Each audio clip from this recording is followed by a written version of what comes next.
with them, and she's like, I just think it'd be good for the kids to get to go to Vacation Bible School. And she said, you should. And I was, my kids usually, I didn't leave my kids a whole lot. I mean, usually if my kids went somewhere, I went too. And so I was like, okay, well, I guess we'll take them to Vacation Bible. I'll go with you to Vacation Bible School. And so God uses children all the time, because through that Vacation Bible School, y'all, the Lord just started moving on my heart, and I knew, okay, God, I've been out long enough. And it wasn't like I was out partying, I wasn't out drinking, I wasn't doing anything. I was just staying home being a mom and a wife, but nevertheless, I was still lost. And so through Vacation Bible School, I started to church at Worcester Assembly of God. And, I would like to say that I just jumped in feet first and just took off running. But that's not how it went. It was little by little, God started pulling me into a deeper relationship with Him. And over the years, here I am. I even preached my first message at Worcester Assembly of God on a probably a Friday night. I think we started Friday night services or something there.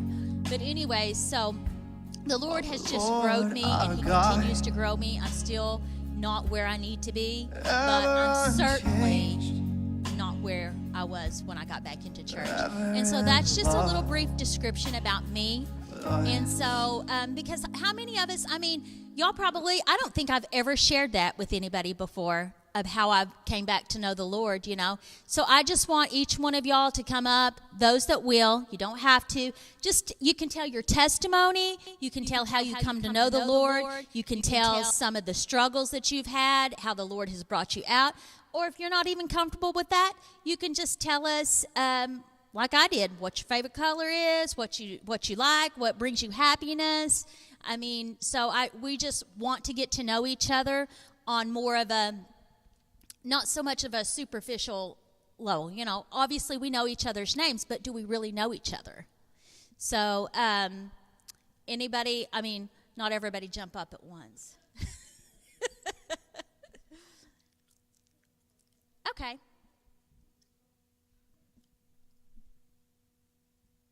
Oh, Mandy's bringing the word with her.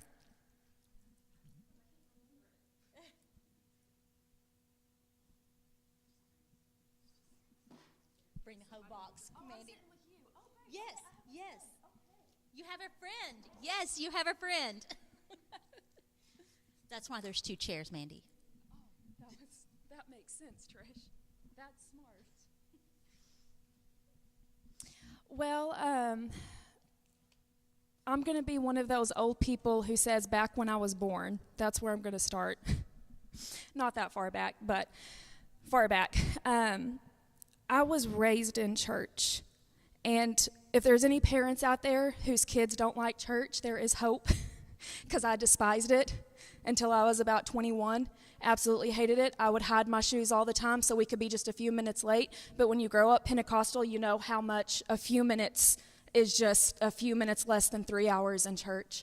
So I would periodically hide my shoes so we could be late for church, which never worked. It was, you go without shoes. It's the country. Who cares?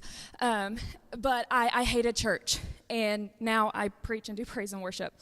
And I grew up with absolutely no understanding or no experience with God, despite being raised in church. And honestly, most of my childhood I don't even remember. And my mother did the absolute best she could,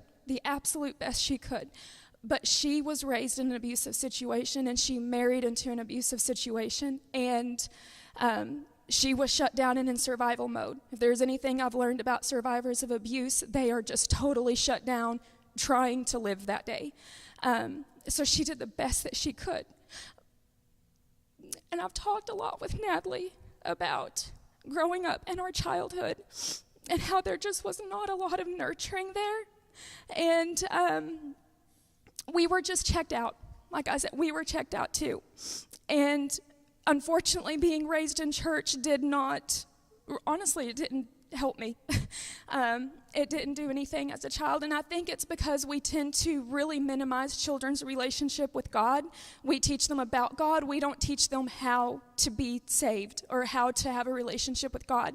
And I will even say that my mother was the very first person in my family who got saved. She was like 19. She was a kid.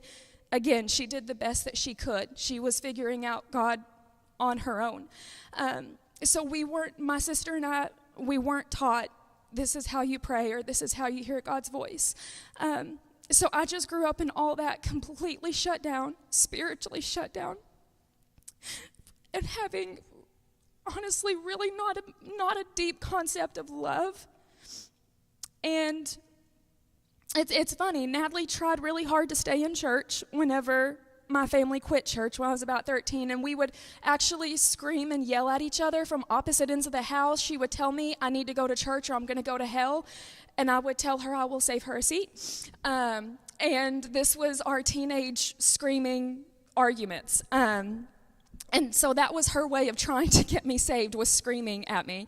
And so I did not, and I said this the last time that I preached, I was 21 when I thought I was saved, but for almost a decade, I don't believe that I was ever actually saved, because I was going to church, I had Christian friends, but the deepness of depression and anxiety that I lived in, and just the hatred for not only myself, but for people. I mean, I hated people, but I hated myself very, very deeply.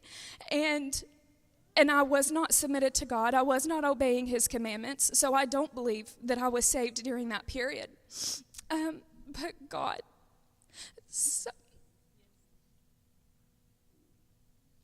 somehow in all of that, in all of the escapism, mentally shutting down and literally not hearing conversations being told to me because I was in a completely different world, but God somehow reached me there and pulled me out of that. And when I say, you guys, that I lived in a different world, I don't know if you've ever heard of maladaptive daydreaming, but this is probably one of the most common things that my clients suffer with, and that is where you're just daydreaming.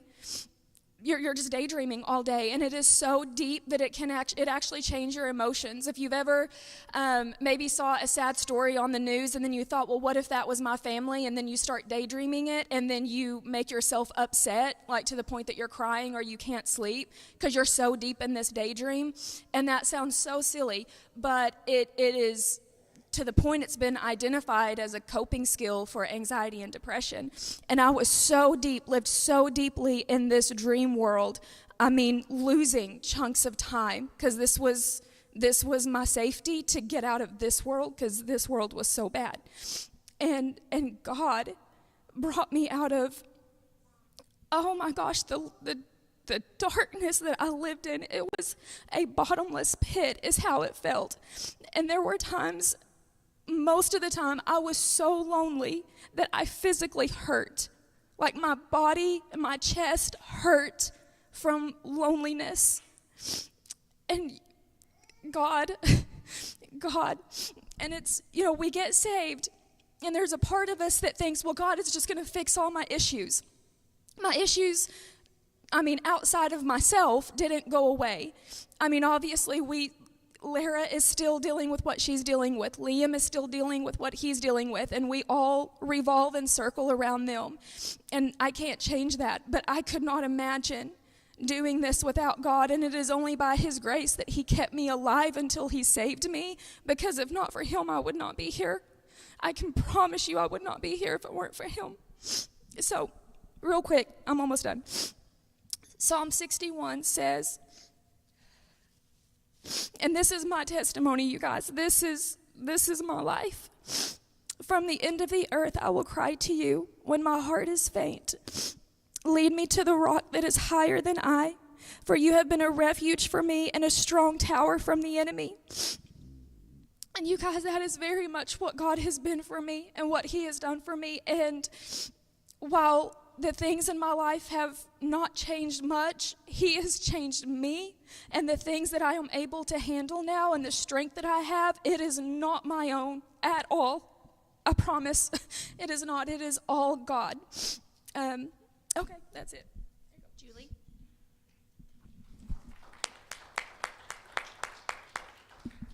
Good job, Mandy. My favorite color is blue. Oh, is that on? Hello? It's on. It's on? Yeah, I think. My bad. My favorite color is blue. I'm really into music, and I think music is what actually, kept me here. Obviously, the Lord kept me here. I don't think I would be here right now if it wasn't for Him. I didn't really grow up in a good environment as I was little, and I was moving around. I didn't have a dad figure for a couple of years, and it just wasn't really a good environment for me to be in at the time. And I think the only time I grew up in church as a child was being with Uncle Freddie and them. Other than that, none of my family went to church unless they were forced to and stuff. And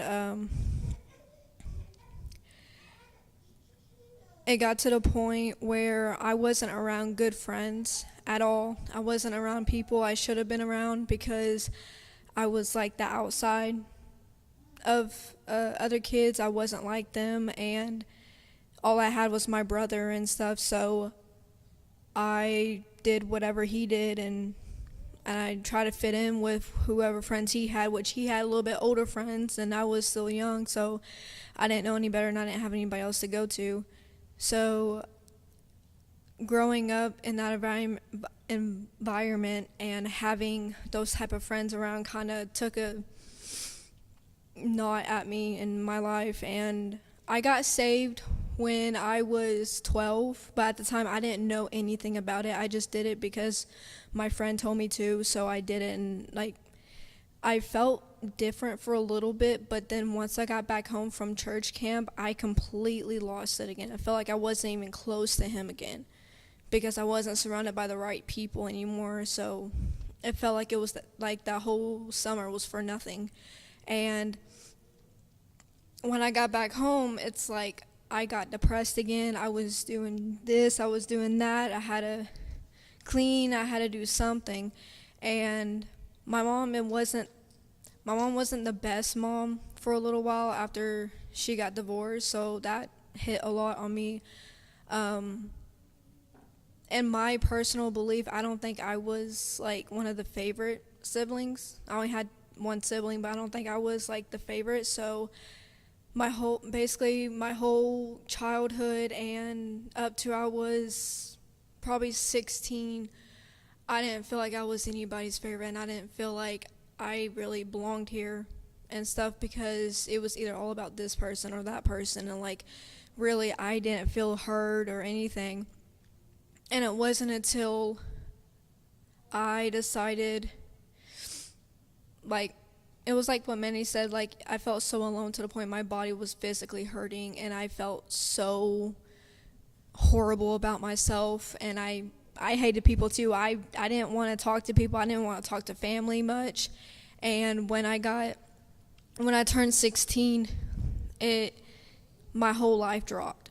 I lost people I didn't want to lose, and God took them out of my life for reasons that I probably would never understand, or maybe He doesn't want me to understand, but I had to lose some people in order to grow with Him, because I got to the point where I thought I didn't need Him, and I didn't know who He was.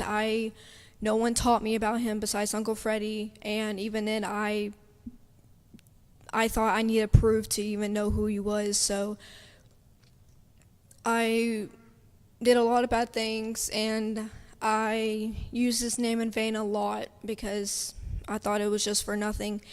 And then one day He just he took away the people that did not belong in my life, and I was at the very lowest, but he did that so I can have eyes on him, because he was the only person I went to. Like, once that, it was one night where everything just went down, and all I did was cry for him. Like, he was the only person I was able to even go to at that point. So since then, I have been trying to grow, and then I think I'm getting better at it. I'm not perfect in any way. I'm still learning a lot, but it just sucks because as a child growing up, I didn't have the figure of a father. I didn't have a figure of a mother that much either. My family's chaos. Nobody wanted to talk things out, nothing. So I grew up with whatever I had, and then it took me several years until 16, maybe 17, to even give myself to God, or to even decide to read the Bible every day and read chapter James or something.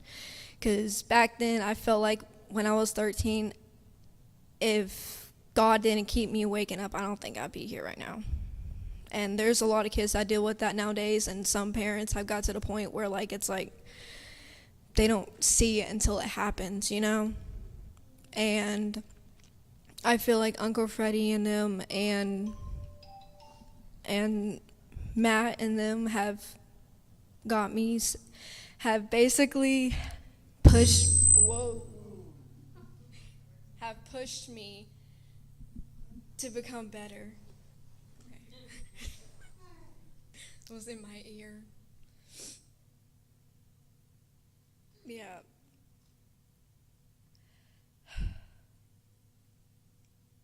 It's crazy to think about to me, because I generally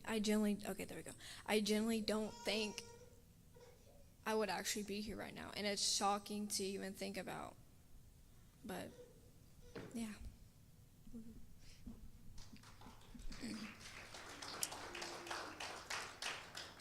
And I just want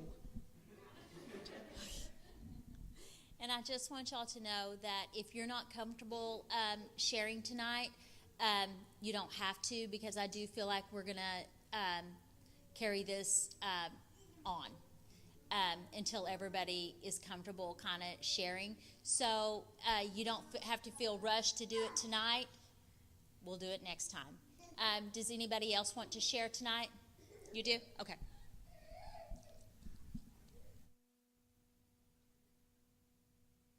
The mic is very hot. Well, I have a loud voice, so hopefully I don't. Well, a lot of you guys don't know me. I've just recently been coming here. My name's Kenneth Gertis. Growing up, my mother was a Jehovah's Witness, and when I was 4 years old, my mom tried to give me away to my dad. She basically disowned me, said a lot of things that, as traumatizing it is, I still could remember to this day. I could tell you what time of night it was when me and my dad got home from Missouri. I was excited, looking forward to seeing my mom and my siblings. I come from a very large family. Should be outlawed for having that many kids, but I'm number 11 out of 25. They had kids over 40 years. Growing up, me and my mother had a horrible relationship. I always told people it was a love-hate relationship. We loved to hate each other. I despised everything she was and did, so when I was forced to go to the Kingdom Hall and go to the meetings with her, I was as rebellious and defiant as I possibly could. She wanted to be ashamed of me. I gave her every reason to be ashamed of me. Until it come to an end when I was 15 years old, it was time for me to go and move out of my parents' house. I moved out on my own. Well, first moved in with some friends, continued working, had my own job, pursued on. When I was 17 years old, I moved into my first house, me and my girlfriend, and she was fixing to have our first child.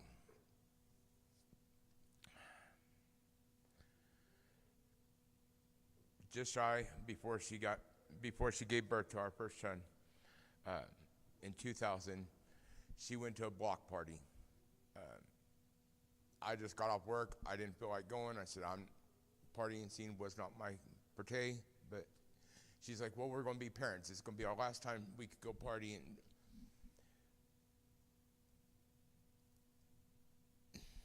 that night she was beat up and raped, and our son was killed. I turned to my mom, asked her for help with the funeral, the arrangements, what to do. And my mom told me that to figure it out, that I was sinning, I was having a child out of wedlock, and to figure it out on my own.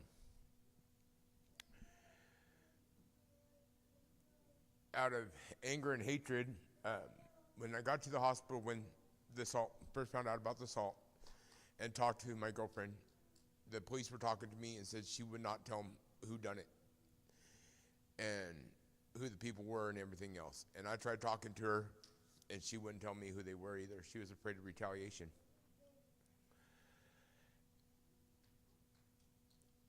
I resorted to anger, verbal anger.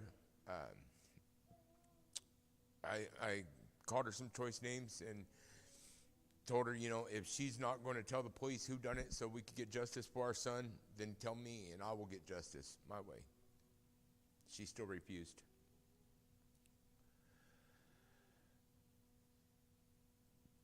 When she got released out of the hospital, I took her to her mom's house, and I told her we were done, that she was dead to me. If she's going to just let these people murder our son and do nothing about it, she was no better off than they were. The next morning, I got a call from her mother that she committed suicide and blamed me for it. And I accept that blame. Where I promised to be a loving, supportive man to her, I wasn't. I failed her. I turned to anger and didn't know how to cope with it. I buried that for a lot of years, never talked to people about it, never shared about that story, didn't talk about my son Adam, just buried the stuff. Went on with my life, figured, things will eventually get better, has to get better. In 2002, God blessed me with another son. I was engaged to get married. We bought a house. Everything was looking up, I thought. I'm 21 years old. Well, 2 weeks shy of our wedding, she killed her son. He was 2 days shy of 11 months old. She drug and drowned him in our house while I was at work.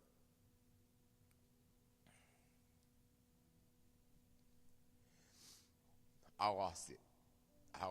And that's such a hard part for me, because I turned to God and I cussed God and I cursed him, and I just asked him, why wouldn't he just take me out? Why does he just proceed to let me torture? My life has been nothing but a torture. I spent 3 years drunk. I turned to alcohol, deep into alcohol. I left California, left all my family behind, and just stayed drunk every day, not realizing God was looking out for me. Because in that day, I was driving drunk every day. From the time I woke up, I was hitting the bottle to the time I passed out. And he was looking out for me because I never got a DUI, I never got in a wreck, and I never hurt anybody else. And I don't have to carry that on me. My struggles continued, and they proceeded on. Every time I seeked for a family that I longed for, drove for, never had growing up, I would get a peek of it and get it ripped away from me.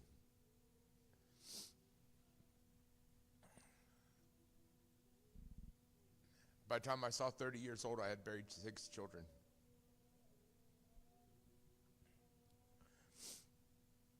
I'm a father of 9.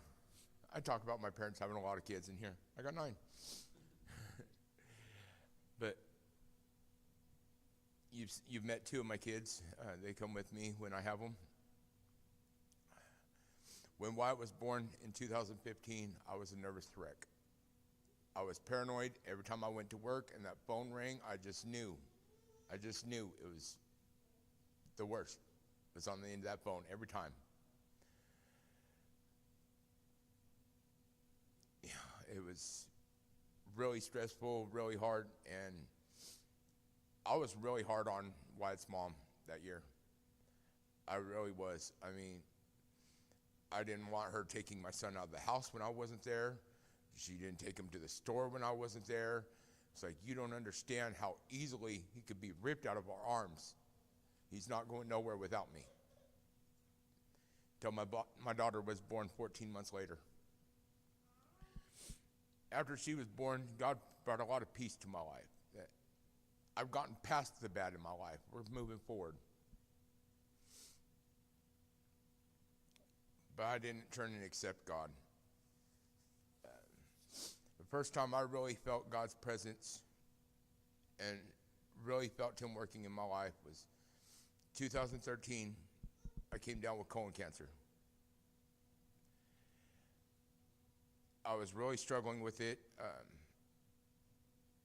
I didn't do chemo and radiation because the doctor said that it had progressed so bad that there was no point. That chemo and radiation was just going to make me sick and I was going to die faster. That we were going to do surgery and they were going to just make me comfortable and just come at peace. At the time, I was a correctional officer at Jim Hamilton Correctional Center. And fellow officer and his wife was in the medical down there, and she found through the files or whatever about my medical condition and how bad it was. And so they came to my house the day before surgery, and I was not doing good at all, and they said, we need to pray for you. Will you let us pray with you? One thing, no matter how angry I was at God or anything, I never turned down a prayer. Never did. And I said, yeah. I felt the power of that prayer during that prayer. The next day was the surgery, and I woke up in no pain. I wasn't hurting. I wasn't bleeding. I called my doctor. I think I died. I'm not hurting no more. And he said, I told him I wasn't bleeding, nothing, and he's like, great, we're going to postpone surgery. He said, because you weren't going to make it through surgery. Cancer's been in remission for 12 years now. Earlier this year, they did a retest. No signs of it. Everything's great. With my kids, unfortunately, I feel the damage was done in my relationship with their parents, their mother, through my paranoia and my hard times going on with the kids and everything through my life and trials that I've went through and not dealing with them and just bottling them up and burying them and just leaving them for me.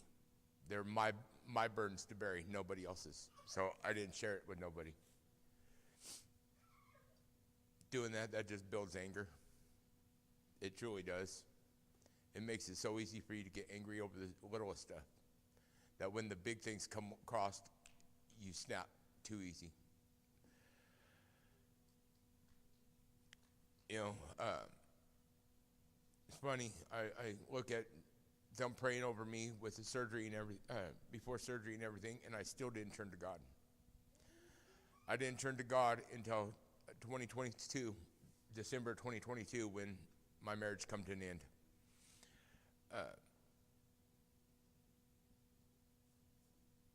She had an affair with a police officer, and I confronted him. I made threats to him. Well, I made promises because at that time I had all intentions of carrying through with him. I ended up in jail over it. Hardest part was when I got the paperwork. He helped her fill out a restraining order and protective order and put on there no contact with my children. The one place she knew she could hurt me was my kids, and she done it. And in my little jail cell here in LaPorte County Jail, I handed my life to God. So I've been battling my whole life trying to do this on my own, rejecting you every step of the way, because as a child I rejected my mother, and that was just part of it.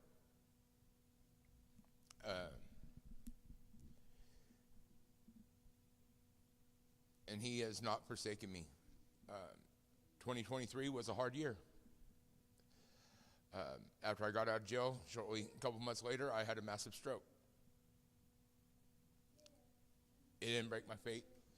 He carried me through, and while the doctors were running tests and everything, trying to find out what's going on, up there at Mercy, I had a massive heart attack.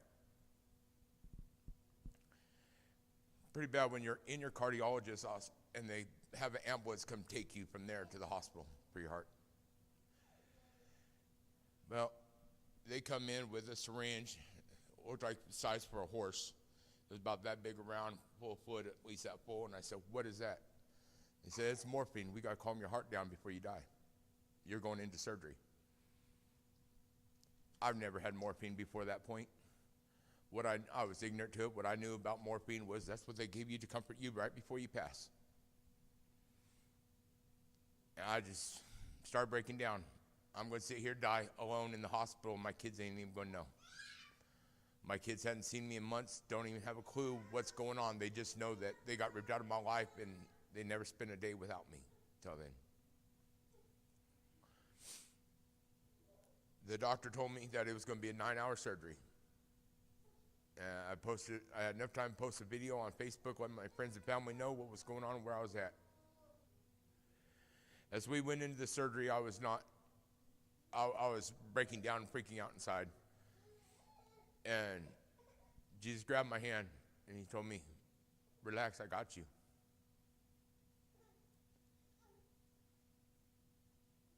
I was out of surgery in an hour and a half. 2 hours after that, I was discharged, walked back to my cardiologist to where my truck was at, and drove home that night. When the doctor came in and he said, I can't explain it. He said, I cannot explain your surgery. He said, it went absolutely the best I've ever done. I said, I can.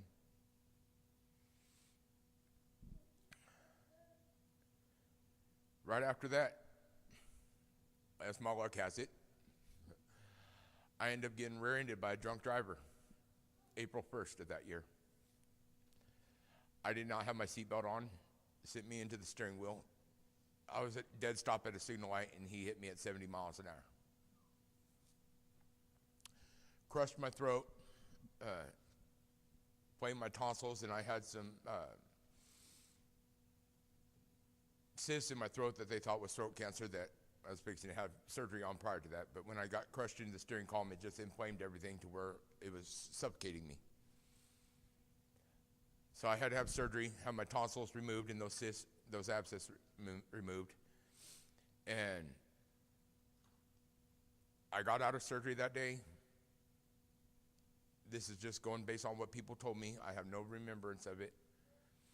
I got home, got ready, went to church, got home from church, collapsed in my front yard. Apparently, I hemorrhaged and was bleeding internally and didn't know it. Some passerby saw me in my front yard and called the police. And when the police got there, they said that I had no vitals, not responsive, and ambulance got there, rushed me to the hospital, where I ended up spending 16 days in a coma on life support. That night, and here's the power of God and how God works. That night, the doctor called my mother, who was my next of kin, and said that I had lost so much blood that if they did not give me blood, that I was not going to make it through the night. Her being a Jehovah's Witness said, no, we don't believe in blood transfusions. And he goes, you don't understand. He will die tonight. And she goes, no, he won't. The doctor did not take what my mother said and go with. I don't know how, but he figured out that I was still legally married to my kid's mom. And since the divorce wasn't finalized, she was technically, legally, my next of kin. At 4 o'clock in the morning, he called her place of employment that she was supposed to be at work at 5, but for some miraculous reason, thanks to God, she was there an hour early. And if you knew her, she was never early. And she went to the hospital and she signed the papers and donated me blood, and that's how come I'm here to this day. How the doctor even knew or where to look to see that I was married but he said he wasn't giving up. I talked to him after that, and he said something just told him that he wasn't going to listen to my mother. And through everything, Philippians 4:13, I keep that near and dear to me. That, this ain't my strength. This is God's strength. And I can do all things through Christ who strengthens me. I've just handed my life over to God. I gave it to him. Let him guide and direct me. Control how it goes. And, that 16 days I was in the coma on life support, nobody came and saw me in the hospital. Nobody was there. But I felt somebody on my right side every day. I was never alone. And you can't convince me that wasn't Jesus sitting there watching over and holding my hand every day. So I'm going to stop taking all your guys' time, but that's a little bit about my life. And if you don't believe God's real, ask somebody.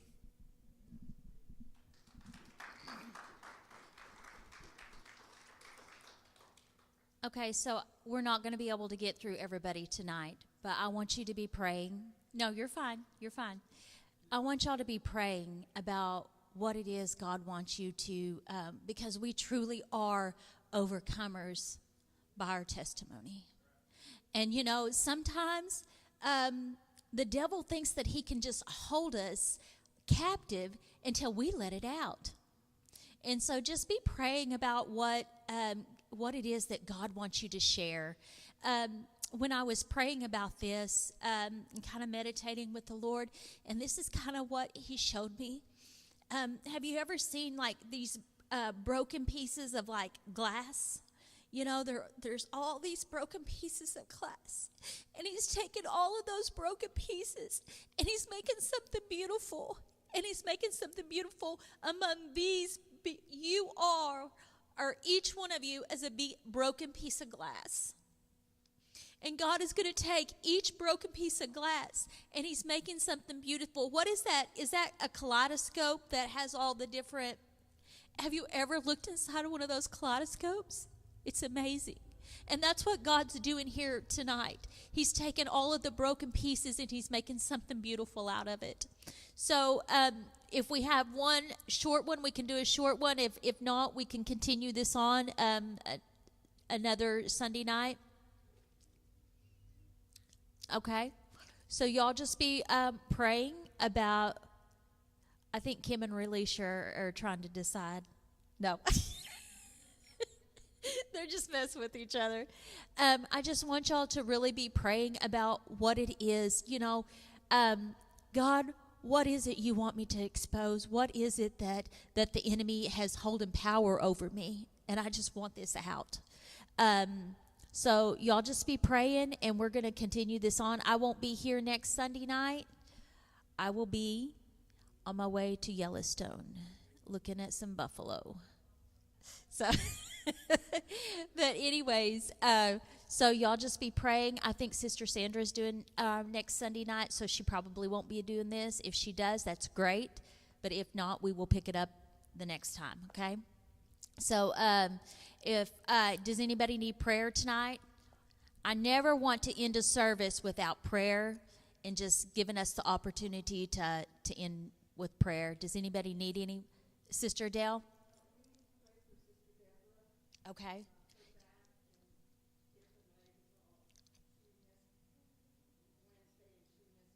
Yes. Yeah, and she doesn't miss very often, so I do believe she's probably definitely hurting. Anybody else? Okay.